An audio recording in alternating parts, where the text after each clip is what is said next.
আমাদের শরীর প্রকৃতির সর্বশ্রেষ্ঠ রচনা। যে অঙ্গ প্রত্যঙ্গ আমরা লাভ করেছি প্রত্যেকটির মধ্যে একটি নিজস্ব বার্তা রয়েছে। একটু ভেবে দেখুন, দুটি চোখ দিয়েছে দেখার জন্য, দুটি কান দিয়েছে শোনার জন্য, নাসিকাও আছে দুটি, দুটি হাত দিয়েছে দ্বিগুণ পরিশ্রম করার জন্য।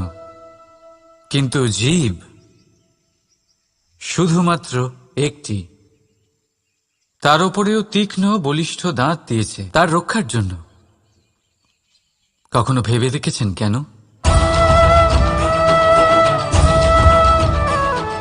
কারণ শব্দ আর শব্দের প্রয়োগ মানুষের সবচেয়ে বড় অস্ত্র, যার প্রয়োগ যত ভেবেচিন্তে করা যায় মানুষ তার জীবনে ততটাই উপরে উঠতে পারে। তাহলে মনে রাখুন, দেখুন, শুনুন আর বুঝুন বেশি, বলুন কম। রাধা রাধা। আমরা সকলে শক্তি অনুভব করতে চাই। এবার যদি আপনাকে জিজ্ঞেস করা হয় যে সবথেকে বেশি শক্তির অনুভব কোথা থেকে করা সম্ভব, তখন কেউ কেউ বলবেন পুষ্টিকর আহার গ্রহণ করলে, ব্যায়াম করলে, কেউ বলবেন ধন লাভ করলে, বন্ধুদের থেকে, পরিবারের থেকে, আদি ইত্যাদি। এইভাবে আপনি শক্তির অনুভব অবশ্যই করতে পারেন, কিন্তু সবথেকে বেশি শক্তির অনুভব যদি আপনি করতে চান তাহলে তা পাবেন শুধু একতার দ্বারা, সংগঠনের দ্বারা। যদি আপনাকে উদাহরণ দিই, নিজের এই হাতটাকে দেখুন, 5টা আঙুল রয়েছে। কোনো একটা বস্তুকে নিজের একটা আঙুল দ্বারা তুলে ধরার চেষ্টা করে দেখুন, বড়ই কষ্ট হবে। তখন আপনি বুঝতে পারবেন যখন এই 5টি আঙুল একত্রিত হয় তখন কোনো কাজ কতটা সহজ হতে পারে। এটাই হলো শক্তি, একতার। সব থেকে ভালো উদাহরণ যদি আপনাকে দিই তাহলে বাঁশি। এই বাঁশি থেকে অত্যন্ত মধুর সুর নির্গত হয় যা সবার মন প্রসন্ন করে দেয়। এই কথা সত্যি, কিন্তু এই বাঁশি আমি একটা বা দুটো আঙুল দিয়ে বাজাতে পারবো না। আমাকে প্রত্যেকটা আঙুল ব্যবহার করতেই হবে, তবেই এর থেকে মধুর সুর নির্গত হবে যা সকলকে প্রসন্ন করবে, ঠিক কি না? ঠিক এইভাবেই যদি আপনি চান যে আপনার জীবনরূপী বাঁশি থেকেও মধুর সুর নির্গত হোক বা সবার মনকে প্রসন্ন করে তুলুক, তাহলে আপনাকেও জীবনে একতা নিয়ে আসতেই হবে। আপনি একাও কর্ম করতে পারেন, পথ চলতেও পারেন, সামনেও এগোতে পারেন, সাফল্যও লাভ করতে পারেন। কিন্তু যখন সকলে একসাথে এগোবেন, সেই পথে চলবেন, সেই কর্মই করবেন, তখন লক্ষ্যে অবশ্যই পৌঁছবেন, সাফল্য অবশ্যই লাভ করবেন। কিন্তু সেই সাফল্য এবং তার আনন্দর সংমিশ্রণটাই একটু অন্যরকম হবে। তাই জীবনে ঐক্যবদ্ধ হন, একসাথে মিলে এগোতে থাকুন, আর আমার সাথে ভালোবেসে বলুন রাধা রাধা। মানুষ ভাবেন যে ধন অর্জন করা হলো অত্যন্ত গুরুত্বপূর্ণ। তিনি আজীবন ধন অর্জন করতে থাকেন, ধন অর্জন করার চেষ্টা করতে থাকেন। সে যাই হয়ে যাক না কেন, পরিশ্রম করতে থাকেন। স্বাস্থ্যের দিকে নজর দেন না, না উচিত সময় খাবার খান, না উচিত সময় ঘুমোতে যান, না পর্যাপ্ত সময় পর্যন্ত ঘুমন, কিছুই না। ধন অর্জন করতেই থাকেন, করতেই থাকেন। আর কিছু সময় পরে যখন তিনি অসংখ্য ধন লাভ করে ফেলেন, তখন তার সাথে ওনার শরীরে অনেক রোগ বাসা বাঁধে। এইসব রোগের উপচার করতে করতে সেই সমস্ত ধন যা উনি অর্জন করেছেন তা তিনি ব্যয় করে ফেলেন। শেষ পর্যন্ত কি হয়? আমরা যেভাবে এসেছি ঠিক সেইভাবেই ফিরে যাই, ধন এখানেই থেকে যায়। দেখুন, একটা অত্যন্ত গুরুত্বপূর্ণ কথা রয়েছে যে আপনার বোঝা উচিত। এই যে ধন, তার ব্যবহার করুন জীবনকে আরো ভালো করে তোলার জন্য। ধনের সদ্ব্যবহার করা উচিত, এমন যেন না হয় এই ধন আপনাকে ভোগ করে ফেলে। এই জীবনকে নিশ্চিত রূপে আরো শ্রেষ্ঠ করে তুলুন। কিন্তু এই ধন অর্জন করার এই প্রক্রিয়াতে নিজের সারা জীবনকে নষ্ট করে ফেলবেন না। এই জীবন উপভোগ করতে শিখুন, আর আমার সাথে ভালোবেসে বলুন রাধা রাধা। কথায় আছে, অন্ধকারে প্রদীপ প্রজ্বলিত করলে চতুর্দিক আলোকিত হয়। কিন্তু যদি এই প্রদীপ আমি সূর্যের আলোর সম্মুখে সকালবেলায় প্রজ্বলিত করে রেখে দিই, তাহলে কি হবে? আপনি বলবেন যে এটা করে তো কোনো লাভই হলো না। সূর্যের প্রকাশের সামনে এই প্রদীপ আসলে কিছুই নয়। এবার এই চিন্তা ভাবনা প্রত্যেক দিন করতে হবে, আর একটা অমূল্য শিক্ষা পেতে হবে। মনে করুন যে আপনি মহাপুরুষের সামনে বসে আছেন, কোনো মহাজ্ঞানীর সামনে, তাহলে সেই ব্যক্তির সামনে নিজের জ্ঞানের প্রদীপ প্রজ্বলিত করবেন না, নীরব থাকুন আর সেই ব্যক্তির সূর্যের প্রকাশের মতো জ্ঞান প্রাপ্ত করুন। যতটা পারবেন জ্ঞান লাভ করুন।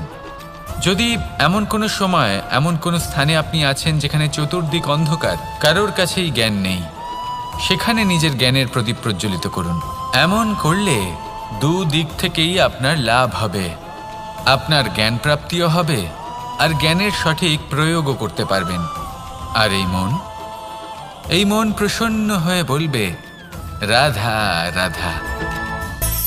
মানুষের মধ্যে একটা বিচিত্র প্রবৃত্তি থাকে, অন্য সকলের বিষয়ে, তাদের জীবনের বিষয়ে, তাদের ব্যক্তিত্বের বিষয়ে, তাদের ভবিষ্যতের বিষয়ে অনুমান করা। এটা হলো অনুচিত। কারোর অতীতকালকে দেখে লোকে ভবিষ্যৎ বলে দিতে পারেন, বর্তমানকে দেখে ভবিষ্যতের বিষয়ে অনুমান করে ফেলেন। উদাহরণ দিতে হলে বলবো, কোনো দাসকে দেখুন, ওকে দেখে লোকে বলে যে ওর ভবিষ্যৎ সেটাই হতে পারে, অনুমান করে ফেলেন। আর এই রাজাকে দেখুন, উনি তো কত সুখী হবেন, উনি তো জগতের সব থেকে অধিক সুখী মানুষ, কত সুখ সুবিধা আছে ওনার কাছে, ধারণা করে ফেলেন। তবে সত্য তো এটাই যে কারোর ব্যক্তিত্বের বিষয়ে, তাদের ভবিষ্যতের বিষয়ে আপনি পূর্ণ সত্য কখনোই বলতে পারবেন না, শুধু অনুমান করতে পারবেন। আর এই অনুমান করে সত্যি কোনো লাভ হয় না, কারণ এই কাল সেটা হলো অত্যন্ত শক্তিশালী। কালো থেকে কালোতর কয়লাকেও হিরেতে পরিণত করতে পারে, অনেক বড় বড় রাজাকেও বিদূষক বানিয়ে ফেলতে পারে এক মুহূর্তেই। তাহলে আপনি অনুমান করে কি লাভ? কি পেলেন অনুমান করে? সেই জন্য কারোর বিষয়ে কোনো অনুমান করবেন না, তার ভবিষ্যতের বিষয়ে অনুমান করতে যাবেন না, কারোর বিষয়ে কোনো ধারণা করে নেবেন না। কিছু করতে হলে ভালোবাসুন, সবার মধ্যে ভালোবাসা ছড়ান, সবার মধ্যে ধন্যাত্মক ভাব ছড়ান। এই মন প্রসন্ন হয়ে বলবে, রাধা রাধা। কেউ বলে জীবন খুব ক্ষণস্থায়ী, কেউ বলে জীবন হলো একটা সুন্দর স্বপ্নের মতো, আবার কেউ বলবে জীবন হলো এক কঠোর সত্য। কিন্তু জীবন আসলে কি? জীবন হলো আপনারই প্রতিবিম্ব, একটা দর্পণ। অর্থাৎ আপনি জীবনকে সেইভাবেই পাবেন যেরকম আপনি নিজেকে প্রতিপন্ন করবেন। যদি আপনি দর্পণের দিকে তাকিয়ে হাসেন, তাহলে আপনি সামনে হাসি মুখী দেখতে পাবেন। এবার যদি আপনি গম্ভীর হয়ে থাকেন, তাহলে আপনি একজন রুষ্ট ব্যক্তি দেখতে পাবেন। শেষে সবথেকে বেশি গুরুত্বপূর্ণ হলো আপনার চেষ্টা। আপনাকে সবসময় চেষ্টা করতে হবে যাতে আপনি নিজেকে প্রসন্ন এবং ইতিবাচক মনোভাবে রাখেন। এটা হলো আপনারই উত্তরদায়িত্ব, তাকে পালন করুন। এই মনকে প্রসন্ন রাখুন, এই সংসারকে সুন্দর বলে মনে হবে। আর এই মন প্রসন্ন হয়ে বলবে, রাধা রাধা। মানুষের একটি সমস্যা আছে যে মানুষ সাফল্যকে মাপতে থাকেন, লক্ষ্যপ্রাপ্তিকে মাপতে থাকেন এবং তার তুলনা করতে থাকেন যে ও এত কিছু পেল আর আমি পেলাম না, ওর কাছে এত কিছু আছে কিন্তু আমার কাছে নেই। এই তুলনা করার জন্য ওনারা দুঃখী হয়ে পড়েন, নিরাশ হয়ে পড়েন। তাই আমি একটা প্রশ্ন করছি যে এটা কি উচিত? এই সংসারে আপনি কি নিয়ে তুলনা করবেন, যেখানে সূর্যদেব চন্দ্রমা দুজনেই আছেন, দুজনেই হলেন বিশেষ, দুজনেই নিজ নিজ সময়ে উদিত হন। এদের মধ্যে একজন না থাকলে তাহলে আমাদের জীবন কঠিন হয়ে পড়বে। ঠিক সেইভাবেই আপনি যদি একটা বড় রেখা অঙ্কন করেন, তাহলে অন্য রেখাটি ছোট হয়ে পড়ে না, সে তেমনই থাকে যেমনটা সে ছিল। আপনার অস্তিত্ব কখনো ছোট বা বড় হতে পারে না। শুধু তুলনা করার জন্য আপনার এটা মনে হতে পারে। যদি আপনি যুদ্ধ করতে চান, আপনার তলোয়ারের প্রয়োজন পড়বে। যদি বস্ত্র তৈরি করতে চান, এত বড় তলোয়ার দিয়ে কিছুই হবে না। তখন প্রয়োজন পড়বে একটা ছোট্ট সূচের। তাই তুলনা করবেন না, না নিজেকে ছোট মনে করবেন, না অন্য কাউকে। সবার সাথে সহযোগিতা করুন, আর যদি তুলনা করতেই হয় নিজের সাথে করুন, যে কাল আমি কেমন ব্যক্তি ছিলাম, আজ কি তার থেকে শ্রেষ্ঠ হয়ে উঠতে পেরেছি। ভেবে দেখুন ভবিষ্যতে গিয়ে আপনি কতটা শ্রেষ্ঠ ব্যক্তি হতে পারেন। আসুন আমার সাথে ভালোবেসে বলুন, রাধা রাধা। এই সংসারের সব থেকে গুরুত্বপূর্ণ তত্ত্ব কোনটা? প্রথম হলো সময়। জন্ম থেকে মৃত্যু পর্যন্ত এই যে সময়, এটাই তো হলো জীবন। দ্বিতীয় হলো জীবন, যাতে আমরা সময়ের সদ্ব্যবহার করি, শ্রেষ্ঠ থেকে শ্রেষ্ঠতর কাজ করার চেষ্টা করি। বহু বছরের এই পরম্পরা, এই সংস্কৃতিকে এগিয়ে নিয়ে যাওয়ার চেষ্টা করি। এই সংসারে আমরা অংশগ্রহণ করতে চেষ্টা করি। তৃতীয় হলো ধন, সেই ধন যা প্রত্যেক ব্যক্তি অর্জন করতে চেষ্টা করেন। এবার এই তিনটি তত্ত্বের মধ্যে একটা সামঞ্জস্য আছে, সমান ব্যাপার আছে। সে ধনই হোক বা সময় হোক বা হোক জীবন। আর সেই সমান ব্যাপার হলো যে যদি আপনি এটা গণনা করতে থাকেন তাহলে তা কমতে থাকে, যদি আপনি এটা ব্যবহার করেন তাহলে তা বাড়তে থাকে। একে সংগঠিত করে রাখতে চেষ্টা করলে এ হাত থেকে ফসকে যায়, কিন্তু যদি আপনি একে সামলে রাখতে শিখে যান তাহলে এমন কাজ করবেন যাতে সংসারের সাথে সাথে পরবর্তী প্রজন্ম লাভবান হবে। যদি কিছু শিখতে চান তাহলে সামলাতে শিখুন, গণনা করা বা সংগঠিত করা নয়। আসুন আর আমার সাথে ভালোবেসে বলুন, রাধা রাধা। এই সংসারে সাফল্য লাভ করার জন্য জ্ঞানের প্রয়োজন হয়, পরিশ্রমের প্রয়োজন হয়, দৃঢ় নিষ্ঠার প্রয়োজন হয়, নিরন্তর চেষ্টা করা প্রয়োজনীয়। কিন্তু আরও কিছু আছে যা অত্যন্ত প্রয়োজনীয় এবং গুরুত্বপূর্ণ। তা হলো ভালো বন্ধু। তাদের থাকা অত্যন্ত প্রয়োজনীয়। যদি ভালো বন্ধু থাকে তাহলে সময় এলে তারা ঢাল হয়ে আপনাকে সুরক্ষা করবেন। সময় এলে অস্ত্রের মতো শত্রুকে সংহারও করবেন। যদি তিনি জ্ঞানী হন, তাদের মধ্যে সদ্গুণ থাকে, তাহলে এই সব গুণ আপনার মধ্যেও প্রবেশ করবে। তাহলে সাফল্যের জন্য ভালো বন্ধু পাওয়া অত্যন্ত প্রয়োজনীয়। কিন্তু শুধু বন্ধু কেন, ভালো শত্রুও থাকা প্রয়োজনীয়। এবার আপনি ভাববেন, এ আমি কি বললাম? যদি আপনার জীবনেও ভালো অর্থাৎ শক্তিশালী শত্রু থাকে তাহলে আপনিও শক্তিশালী হতে থাকবেন। এই শত্রু আপনাকে প্রেরিত করবে আরও বেশি শক্তিশালী হয়ে ওঠার। কখনো কোনো হরিণকে দেখুন, তীব্র গতিতে দৌড়তে থাকে। কেন তীব্র গতিতে দৌড়য়? এই কারণে নয় যে কোথাও তার জন্য মধুর ঘাস অপেক্ষা করে রয়েছে, না। সে এই কারণে তীব্র গতিতে দৌড়য় কারণ সেটা না করলে তার পেছনে একটি সিংহ আছে যে ওকে নিজের ভোজন করে ফেলবে। তাই জীবনে বিপদ, সংকট, এই সব কিছুও হলো অত্যন্ত গুরুত্বপূর্ণ। তার সম্মুখীন হতে শিখুন আর আমার সাথে ভালোবেসে বলুন, রাধা রাধা। পুরুষার্থ। শাস্ত্রে 4 ধরনের পুরুষার্থের কথা বলা হয়েছে। প্রথম হলো ধর্ম। আপনি কি জানেন এই ধর্ম আসলে কি? আপনার কি মনে হয় ধর্ম আসলে কি? কোনো বিশেষ ঈশ্বরকে মানাই কি ধর্ম বলা হয়? নাকি কোনো বিশেষ রীতি পালন করাই হলো ধর্ম? নাকি কোনো বিশেষ সাহিত্যকে সর্বশ্রেষ্ঠ মনে করাই হলো ধর্ম? না, ধর্ম হলো সেটা যাকে ধারণ করা যেতে পারে। আর ধারণ শুধু সেটাই করা যায় যা পবিত্র। পবিত্র শুধু তাকেই বলা হয় যা নিঃস্বার্থ, যার মধ্যে শাসন করার কোনো ইচ্ছে নেই, যা সরলভাবেই প্রবাহমান, জল এবং বায়ুর মতো।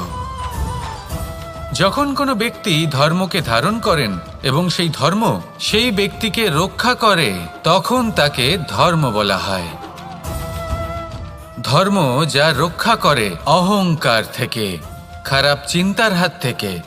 সেই জন্য পুরুষার্থ গড়ে তোলার আগে, ধর্ম পালন করার আগে ধর্মের প্রকৃত অর্থ কি সেটা বুঝে নিন। এটা জেনে রাখুন যে সমস্ত ধর্মের আধার, সমস্ত ধর্মের ভিত শুধুমাত্র ভালোবাসা। আসুন আর এই ভালোবাসার সাথেই বলুন, রাধা রাধা।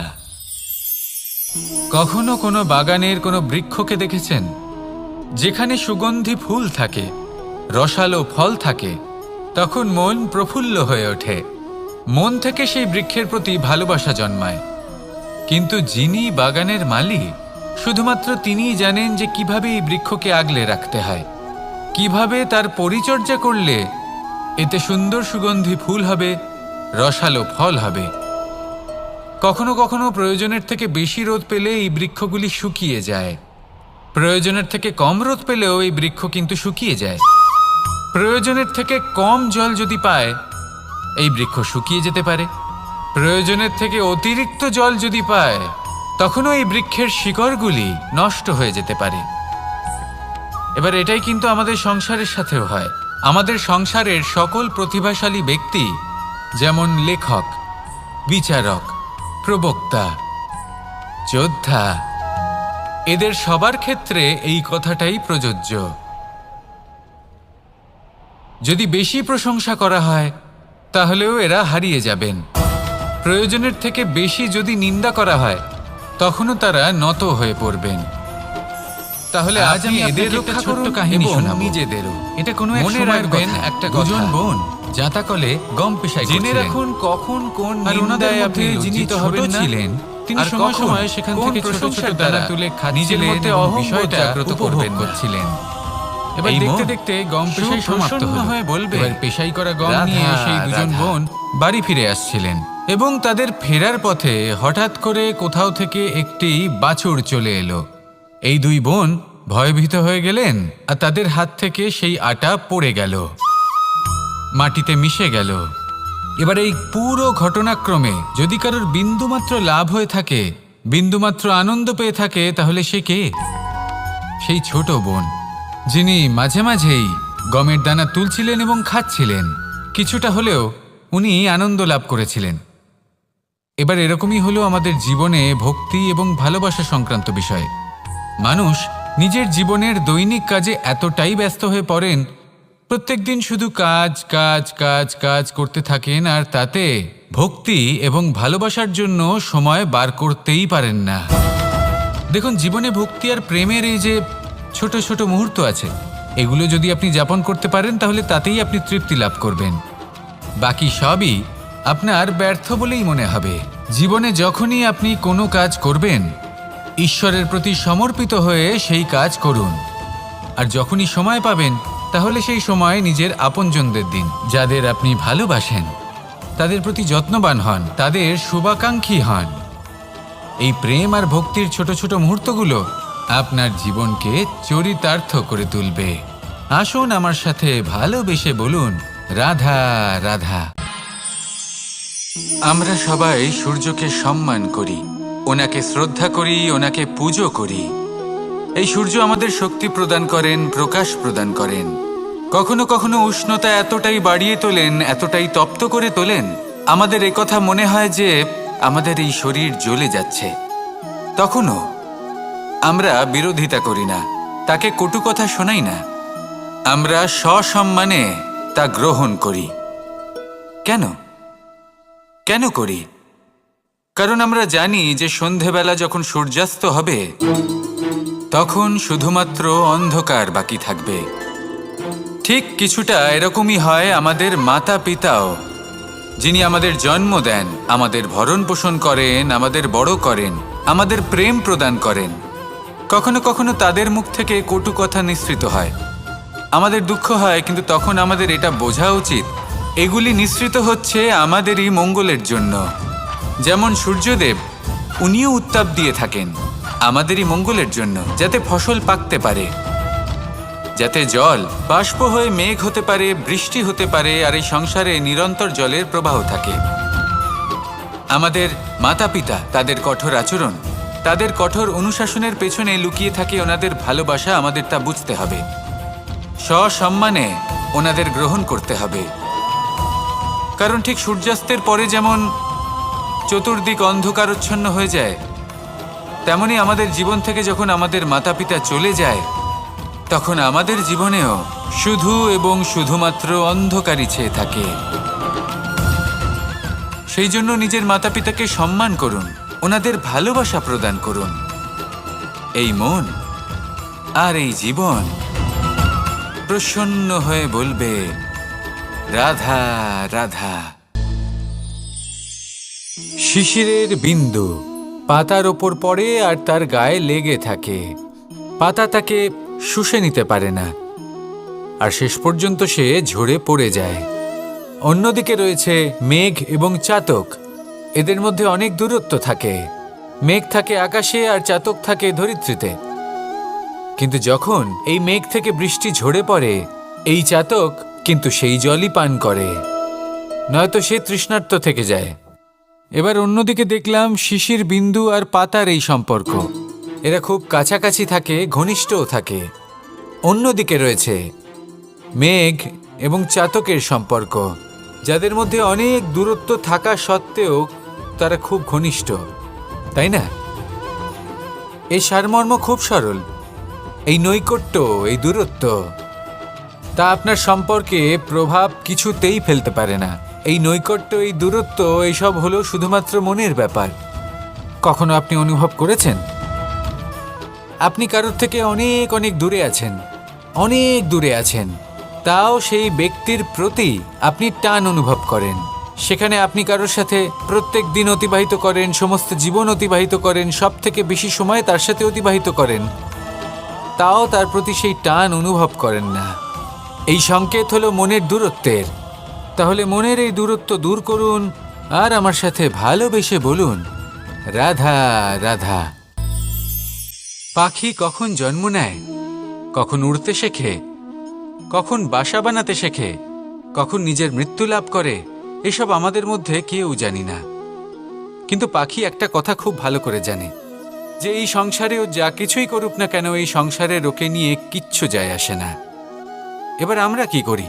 কোনো কাজ করার আগে আমরা এটা ভাবি যে এই সংসার যদি আমাকে দেখে ফেলে তাহলে কে জানে এই সংসার কি ভাববে, আমার প্রতিচ্ছবি কেমন তৈরি হবে কে জানে, কে জানে কি হবে আদি ইত্যাদি। এই সব ভাবনায় আমরা মগ্ন হয়ে যাই। কিছুটা এমনভাবে মগ্ন হই যে বর্তমানের কর্মের এই জীবনের যাত্রাপথে সেই সময়ের আনন্দ উপভোগ করতে ভুলে যাই। এবার দেখুন একটা পাখি কি করে। ওর কর্ম হলো গান গেয়ে চলা।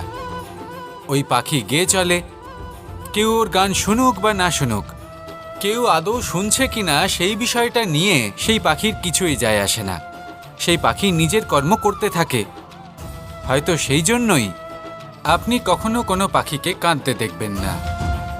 এরকমই আপনাকে নিজেকে গড়ে তুলতে হবে। প্রথমে নিজেকে জিজ্ঞেস করুন, এই যে কর্ম আমি করতে চলেছি সেটা কি উচিত? যদি আপনার মনে হয় সেটা উচিত, তাহলে সেটা প্রমাণ করুন। এটা ভাববেন না যে এই সংসার কি ভাববে। আসুন আর আমার সাথে ভালোবেসে বলুন রাধা রাধা। এই পুকুর দেখছেন আপনি? বাচ্চা, বৃদ্ধ, যুবক, যাকেই আমি জিজ্ঞেস করব এটা কি, সবার উত্তর সেই একই হবে। উত্তর তখনই বদলাবে যখন প্রশ্ন এটা হবে যে আপনি এই পুকুরে কি করতে চান। কেউ বলবে আমি এমনি এর পাড়ে বসে এই জল স্পর্শ করে ঠান্ডা হাওয়ার আনন্দ অনুভব করতে চাই। কেউ বলবে আমি এই পুকুরে সাঁতার কাটতে চাই। কেউ বলবে কাগজের নৌকা বানিয়ে আমি এতে ভাসিয়ে দিতে চাই। কেউ বলবে আমি মাছ ধরে নিজের জীবন যাপন করতে চাই, ইত্যাদি ইত্যাদি। আপনাকে একটা কথা বলে রাখি, আমাদের জীবনও এই পুকুরেরই মতন, একই রকম।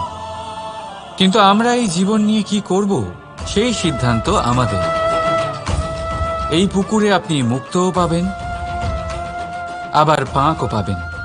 যদি আপনি মুক্ত পেতে চান তাহলে এই পুকুরের গভীরে আপনাকে যেতে হবে। ততটাই চেষ্টা করতে হবে যতটা করলে আপনি সেই মুক্ত অর্জন করতে পারবেন। না হলে শুধু পাঁকে হাত পড়বে।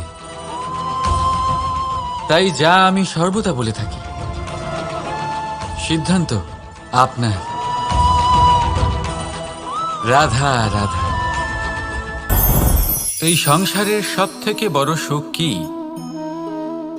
কেউ বলবেন নিজের লক্ষ্য প্রাপ্ত করা, কেউ বলবেন ধন উপার্জন করা, কেউ বলবেন নিদ্রাই সব থেকে বড় সুখ, কেউ বলবেন রাজ্য লাভ করা, আবার কেউ বলবেন মাতার হাত থেকে খাবার খাওয়া, আদি ইত্যাদি। কিন্তু যদি সত্যি কথা বলি, এই সংসারের সব থেকে বড় সুখ হল সেবা করা। কখনো কাউকে সেবা করে দেখুন। এই সেবা দ্বারা অন্য কোনো মানুষের আশীর্বাদ লাভ করাতেই সুখ রয়েছে। আপনার সেবা ভাব দ্বারা যখন কোনো মানুষ নিজের অন্তরাত্মা থেকে আপনাকে আশীর্বাদ করে, তার থেকে বড় সুখ আর কিছুই নেই। কারণ প্রত্যেক মানুষের মধ্যে ঈশ্বর বাস করেন। নরের সেবাই হল নারায়ণের সেবা। নিষ্কাম সেবা করাই হল সব থেকে বড় সুখ। তাই নিজের অন্তরে সেবার এই ভাব জাগ্রত করুন। যে সুখের কথা আমি বলছি, সেই সুখ অনুভব করেই দেখুন। এই মন সুপ্রসন্ন হয়ে বলবে, রাধা রাধা। বাহ! পুষ্পের সুবাস আমার খুব ভালো লাগে। অত্যন্ত সুন্দর হয় এই পুষ্প। এইভাবে চারিদিকে পুষ্প দেখে মন আনন্দিত হয়ে ওঠে। এবার আপনারা ভেবে দেখুন, আমার চারিদিকে পুষ্প নয়, আগুন আছে। তাহলে কি হবে? আমার শরীর কি জ্বলে যাবে না? অবশ্যই জ্বলবে। শরীরকে কি আগুনের তাপ সহ্য করতে হবে না? অবশ্যই সহ্য করতে হবে।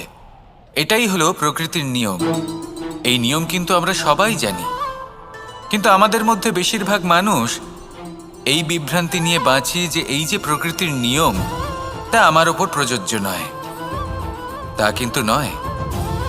আমাদের চতুর্দিকে এই যে নিসর্গ রয়েছে, আমরা তার কতটা ক্ষতি করি সেটা একবার ভেবে দেখুন। আমরা বনাঞ্চল জ্বালিয়ে দিই, বায়ু দূষিত করি, জল দূষিত করি, প্রাণীদের হত্যা আমরা করি। কেন? এই নিসর্গ আমরা নষ্ট করি, যদিও আমরা জানি যে আমরাও হলাম এই নিসর্গেরই অংশ।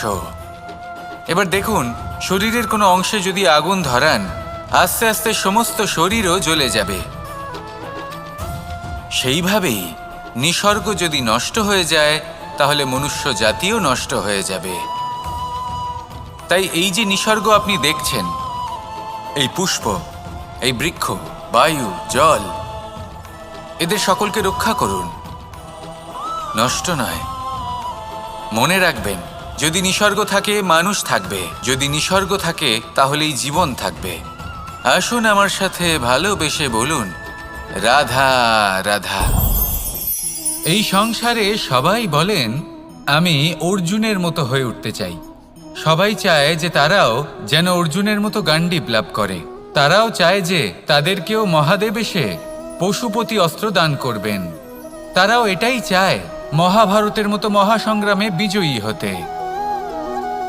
কিন্তু সবাই ভুলে যান যে অর্জুন যা হতে পেরেছিলেন সবকিছুই অর্জন করেছিলেন। যদি আপনিও অর্জুনের মতো গান্ডীব লাভ করতে চান, তবে আপনাকেও তার মতোই শ্রেষ্ঠ কাঠ নির্বাচন করতে হবে। সেই কর্ম আপনাকেই করতে হবে। তার প্রত্যঞ্চা যাতে তীব্র হয়, তার জন্য আপনাকে সর্বশ্রেষ্ঠ দড়ি খুঁজে বের করতে হবে। আপনার বাণ যাতে ঘাতক হয়, সেই জন্য আপনাকে নতুন নতুন ধাতু খুঁজে বের করতে হবে। সেই শিক্ষা আপনাকে লাভ করতে হবে, তবেই আপনার ইচ্ছে পূর্ণ হবে। অর্জুন হওয়া বড়ই সরল, যদি আপনি কিভাবে অর্জন করতে হয় তা জানেন। শুধুমাত্র স্বপ্ন দেখেন যারা, তারা কখনোই অর্জন করতে পারবেন না। কিন্তু যদি কেউ অজ্ঞাতবাস ভোগ করতে পারে, যদি কেউ লাক্ষাগৃহ থেকে পালিয়ে বাঁচতে পারে, যদি কেউ কঠোর তপস্যা করতে পারে, প্রতীক্ষা করতে পারে এবং পরিশ্রম করতে পারে, তাহলে সে অর্জুন অবশ্যই হয়ে উঠবে। যদি আপনি অর্জুন হয়ে উঠতে চান, তাহলে কর্ম করতে শিখুন আর আমার সাথে ভালোবেসে বলুন, রাধা রাধা। জীবন থাকলে লক্ষ্য অবশ্যই থাকবে। যদি লক্ষ্য থাকে, তার পথ অবশ্যই থাকবে। যদি পথ থাকে, তাহলে বাধা অবশ্যই থাকবে। আর এর ওপরেই নির্ভর করে যে আমরা জীবনে সফল হব না অসফল, পুরস্কারের ভাগীদার হব নাকি তিরস্কারের। মনে করুন আপনাকে একটা কাজ করতে হবে, আপনাকে পর্বত আরোহণ করতে হবে, আর সেই পথের ঢাল আপনাকে একাধিকবার ফেলে দেবে, পাথর আপনাকে একাধিকবার আহত করবে। এই অবস্থায় কি করবেন? সাধারণ মানুষ বেছে নেয় প্রতিশোধ। সেই পর্বতকে নষ্ট করে দেওয়ার চিন্তা ভাবনা করে, তার ভিতকে নড়িয়ে দেওয়ার কথা ভাবে সেই মানুষ। কিন্তু পর্বতকে তো কেউ নষ্ট করতে পারে না। তাই অসফল হওয়ার সাথে সাথে কুখ্যাতিরও ভাগীদার হয়ে যায় সে। দ্বিতীয় পথ হল পরিবর্তন। যদি আপনি সেই পর্বত ভাঙার পরিবর্তে তাতে সোপান তৈরি করেন, তাহলে আপনিও সেই পর্বতে উঠতে পারবেন, অন্য কেউও তাতে উঠতে পারবে, আগামী প্রজন্মও তাতে উঠতে পারবে, আর সেই আগামী প্রজন্ম সর্বদা আপনার সুনাম করবে। তাই জীবনে প্রতিশোধ নয়, পরিবর্তন বাছুন। বদলা নয়, বদল বেছে নিন। আপনার বাধা আপনার বন্ধু হয়ে যাবে। রাধা রাধা। সমস্ত মানুষের জীবন কিছুটা সমান হয়। মানুষ জন্মগ্রহণ করে, তারপর চলতে শেখে, জীবনে এগিয়ে চলে, বার্ধক্য লাভ করে, তারপর সমাপ্ত হয়ে যায়। কিন্তু সেই ব্যক্তিরা কারা যারা প্রকৃত অর্থে মনুষ্য জীবন যাপন করেন? এনারা হলেন সেই ব্যক্তি যারা পড়ে গেলেও আবার উঠে দাঁড়ানোর চেষ্টা করেন, নিজের ভেঙে পড়া অস্তিত্বকে আগলে নিয়ে আবার একটা আকার দেওয়ার চেষ্টা করেন, ভগ্ন আশাকে আবার একটা নতুন দিশা দেন। অসফল হওয়ার পরেও থামেন না, আবার এগোতে থাকেন। অসফল হওয়ার পরে যদি আপনি থেমে যান, তাহলে সাফল্য আপনার সামনে অপেক্ষা করে, কিন্তু আপনি তা দেখতে পান না। তাই জীবনের সংঘর্ষে অংশগ্রহণ করতে শিখুন। জীবনের সংঘর্ষ থেকে পালাবেন না। আসুন আমার সাথে ভালোবেসে বলুন, রাধা রাধা। একবার একটা শেয়াল বনে বিচরণ করছিল। ও একটা ছোট্ট শাবক দেখতে পেল। ও ভাবল, আজ একেই আমি খাবার হিসেবে গ্রহণ করব। আশেপাশে দেখলো কেউ দেখছে না তো, কেউ ছিল না, আর সেই শাবকের ওপর আক্রমণ করল, যা হলো একটা ঘোর অপরাধ। বনের নিয়ম অনুসারে আপনি কখনোই শাবকের ওপর আক্রমণ করতে পারেন না। তারপর এই খবরটা যখন রাজা সিংহ জানতে পারলেন, সভার আয়োজন করলেন। কিন্তু সেখানে শেয়াল বলল, আমি তো এরকম কিছু করিনি। কিন্তু যদি আপনি এরকম বলেন, কোনো প্রমাণ দিন, এর কোনো সাক্ষী আছে? তখন রাজা সিংহ পেঁচাকে ডেকে পাঠালেন, যে সেই মুহূর্তে বৃক্ষের শাখার ওপর বসেছিল, সে সব কিছু দেখেছিল। পেঁচা সব সত্যি কথা বলল, আর শেয়ালকে মৃত্যুদণ্ড দেয়া হলো। এবার এই কাহিনী আমি আপনাকে কেন শোনালাম? কারণ মানুষও কখনো কখনো এরকম কর্ম করেন যা শিয়াল করেছে। এটা ভাবেন কেউ দেখছে না, যখন আমি অনুচিত কর্ম করতেই পারি। কিন্তু না, আপনি যাই করুন না কেন, কেউ না কেউ অবশ্যই তা দেখছে। কোনো ব্যক্তি না হলেও কোনো প্রাণী, না হলে কোনো যক্ষ বা দেব বা প্রেত। যদি এনারা কেউ না দেখেন, তাহলে ধরিত্রী মাতা দেখেন, যেখানে দাঁড়িয়ে আপনি সেই কর্ম করছেন, তাই না? তাই একটা কথা সবসময় মনে রাখবেন, কে দেখছেন কে দেখছেন না সেই বিষয়ে ভাবা ছেড়ে দিন। এটা খুব সহজ কথা। আপনি যদি উচিত কর্ম করেন, উচিত ফল পাবেন। যদি অনুচিত কর্ম করেন, তাহলে আপনি অনুচিত ফল অবশ্যই পাবেন। সেই জন্য উচিত পথে চলতে থাকুন, উচিত কর্ম করতে থাকুন, আর আমার সাথে ভালোবেসে বলুন, রাধা রাধা। আপনি কখনো কোনো বাজকে নিজের বাসা বানাতে দেখেছেন? এই বাজ যখনই কোনো বাসা বানায়, তখন উঁচু গাছের ডালে বা কোনো পর্বতের শিখরে বাসা বানায়, অনেক উচ্চতায়, আর সেখানে তার সন্তানও জন্মগ্রহণ করে। যখন এই সন্তানেরা জন্মায়, তখন এই বাজ খুবই ভালোবেসে এবং খুব সাবধানে এদের পালন পোষণ করে। নিজের ঠোঁট দিয়ে তাদের ঠোঁটে খাবার পরিবেশন করে। কিন্তু যেই সেই সন্তানেরা হৃষ্টপুষ্ট হয়ে যায় এবং সেই কথা বাজ নিজে বুঝতে পেরে যায়, সেই বাজ নিজেই সেই বাসা ছিন্ন ভিন্ন করে দেয়। সেই সন্তান যাদের সবেমাত্র ডানা গজিয়েছে, কিভাবে উড়তে হয় তারা জানে না, সেই সন্তানগুলিকে উচ্চতা থেকে ঠেলে দেয়। সেই সন্তান প্রথমে ভয়ভীত হয়ে যায়। তারা সামনে মৃত্যুকে দেখতে পেয়ে ভয়ের কারণে তাদের ডানা ঝাপটাতে থাকে, আর সেই প্রক্রিয়াতেই সেই সন্তানগুলি উড়তে শুরু করে দেয়। এবার এই ঘটনায় আমরা কি শিক্ষা পেতে পারি? এটাই, যদি আপনি মাতা পিতা হন তাহলে নিজের সন্তানকে অবশ্যই স্নেহ করুন, কিন্তু তাদেরকে নিজের আঁচলের তলায় বেঁধে রাখবেন না। যদি আপনি চান আপনার সন্তান জীবনে উন্নতি করুক, তাহলে নিজের মুঠো থেকে তাদের স্বতন্ত্র করে দিন। এই সংসারে সংঘর্ষ করতে দিন। সেই সন্তান নিজেই বুঝতে পারবে যে জন্মের সময় পাওয়া ডানা কি করে ব্যবহার করতে হয়। আর আপনার চোখের সামনে আপনার সন্তান এই আকাশে উড়তে থাকবে। তাহলে আসুন আমার সাথে ভালোবেসে বলুন, রাধা রাধা। সংসারে সবচেয়ে পবিত্র মানা হয় গঙ্গা জলকে। কখনো ভেবে দেখেছেন কেন? কারণ গঙ্গা জলের আবির্ভাব অত্যন্ত শুদ্ধ হয়, তার জন্ম শুদ্ধ হয়, যেখান থেকে তার শুরু সেটাই শুদ্ধ হয়। আর শুরুটা শুদ্ধ হওয়া অত্যন্ত আবশ্যক। আমাদের জীবনে সবই শুরু হয় আমাদের ভাবনা থেকে। নিজের ভাবনাকে শুদ্ধ রাখুন, কারণ এই ভাবনা থেকেই আবির্ভাব হয় শব্দের। আপনার শব্দ শুদ্ধ রাখুন, কারণ এই শব্দ দ্বারাই আপনার কাজ সম্পন্ন হয়। আপনার কাজ শুদ্ধ রাখুন, কারণ এই কাজ দ্বারাই তৈরি হবে আপনার স্বভাব।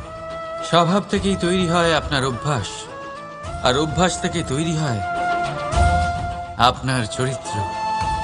আর এই চরিত্র সংসারের সমক্ষে এক আদর্শ হয়ে ওঠে। তাই ভাবনা থেকে আদর্শের এই যাত্রা শুভ তখনই হয়ে ওঠে যখন আপনার ভাবনা শুদ্ধ হয়। এই সংসারে, এই জীবনে নিজের ভাবনা শুভ রাখলে, শুদ্ধ করলে আপনার মন সুপ্রসন্ন হয়ে বলবে, রাধা রাধা। মানুষ জন্মগ্রহণ করে, তার সাথে ভয়েরও জন্ম হয়। ছোটবেলা থেকেই আমাদের মনে কোনো না কোনো প্রকারের ভয় থেকেই যায়। কেউ এই বিষয়ে ভয় পায় যে তার কোনো বস্তু তার থেকে দূরে চলে যাবে। কেউ এই বিষয়ে ভয় পায় যে আমি নিজেকে হারিয়ে ফেলব। কেউ এই ভেবে ভয় পায় যে আমার প্রিয়জনেরা তারা যেন আমার থেকে দূরে না চলে যায়। কেউ এই ভেবে ভয় পায় যে আমরা যেন পথ না হারিয়ে ফেলি, আদি ইত্যাদি। কিন্তু সত্যি কথা বলতে, ভেবে দেখুন এই ভয় বাস্তবে কি? শুধুই একটা মনস্থিতি, আর কিছুই নয়। যা কিছু আপনি জীবনে পেয়েছেন তা একদিন আপনাকে হারাতে হবে। এই জীবন হলো আপনারই, কিন্তু তাও একদিন সমাপ্ত হবে। তাই ভয় পেয়ে কি লাভ? এই ভয় শুধু আপনাকে জীবনযাপন করা থেকে বাধা দিচ্ছে, আর কিচ্ছু নয়। পথ হারিয়ে ফেললেই বুঝতে পারবেন যে নতুন পথ কিভাবে বানাতে হয়। কিছু মানুষকে জীবন থেকে হারালে তবেই আপনি বুঝবেন যে আপনার আপনজনকে। এই ভয়ের কারণে ভীত হয়ে থাকবেন না। এই তারা নক্ষত্র অন্ধকারের অভাবে গুরুত্ব হারায়। শিবকেও মহাদেব হওয়ার জন্য বিষপান করতে হয়েছিল। প্রত্যেক পরিস্থিতি, প্রত্যেক সাফল্য আপনার পরীক্ষা নেবে, তাতে উত্তীর্ণ হওয়া হলো আপনার কর্ম। যখনই আপনি ভয় পাবেন বা সংকটের সম্মুখীন হবেন, তখন সাহসের সাথে তার সম্মুখীন হন। মনে রাখবেন, যে সম্মুখীন হতে জানে সাফল্য তার সাথে সবসময় থাকে। আসুন আর আমার সাথে ভালোবেসে বলুন, রাধা রাধা। আমাদের হাতটা দেখুন। এই হাতে 5টা আঙুল আছে, যা ভিন্ন ভিন্ন ধরনের। একরকম কেন নয়? কারণ হলো প্রত্যেকের নিজের নিজের গুরুত্ব আছে, নিজের নিজের মাহাত্ম্য আছে। এরা ভিন্ন, তাই একত্রিত হয়ে মুষ্টিবদ্ধ করা সম্ভব, যার দ্বারা আমরা আত্মরক্ষাও করতে পারি, আবার আক্রমণও করতে পারি। যদি 5টি আঙুল সমান হতো তাহলে মুষ্টিবদ্ধ হতে পারত না, নিজেদের মধ্যে বিভ্রান্তির সৃষ্টি করত। এবার এরকমই কিছু আমাদের সংসারেও হয়। আমাদের দেশ যেখানে একটি ভূমির ওপর ভিন্ন ভিন্ন ধর্মের মানুষ বাস করেন, ভিন্ন ভিন্ন জাতি, ভিন্ন ধর্ম, ভিন্ন ভাষা। কিন্তু যদি আমরা এটা ভাবি যে কিভাবে এই দেশকে কল্যাণের পথে নিয়ে যাওয়া যায়, কিভাবে এর বিকাশ করা সম্ভব, তাহলে আমাদের একত্রিত হওয়া শিখতে হবে। যেইভাবে 5টা আঙুল একত্রিত হয়, মুষ্টিবদ্ধ হয়, সেইভাবেই আপনার যে ভাষাই হোক, যে ধর্মই হোক, যে জাতি হোক না কেন, ঠিক আছে, আবশ্যক হলো আপনার নিজের কর্মভূমির সাথে, আপনার ধরিত্রীর সাথে যুক্ত থাকা, সাথে থাকা।